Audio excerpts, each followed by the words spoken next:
তো বন্ধুরা দেখেন এইরকম এডিট মাত্র আপনারা এক ক্লিকে করবেন। এমন এডিট করলে আপনার পুরোই মাথা নষ্ট হয়ে যাবে, আপনাকে এডিটের রাজা বলবে। দেখেন কীরকম এডিট, এই এডিটগুলো মাত্র এক ক্লিকে করতে পারবেন। তো চলেন আসেন কীভাবে শিখবেন। তো আজকে আমি দেখাবো, তার জন্য একটা ছোট্ট অ্যাপ্লিকেশন লাগবে।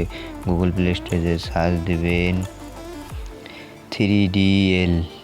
3DL লেখার সাথে সার্চ করবেন, করার পর এই অ্যাপসটা চলে আসবে। লোগোটা দেখেন ভালো করে, লোগোটা দেখে ইনস্টল করে ওপেন করবেন।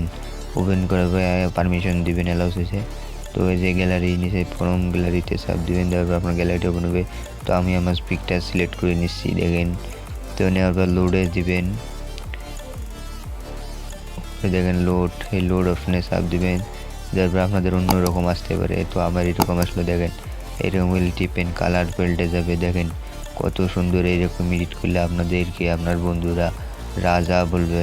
হাজার মানুষ এই অ্যাপটা খুঁজে পায় না। দেখেন কত সুন্দর লাগছে মাত্র এক ক্লিকে। তো গ্যালারিতে উপর টিক চিহ্ন দেওয়ার সেন্ড টু গ্যালারি, দেখেন গ্যালারি সেভ হয়ে যাবে।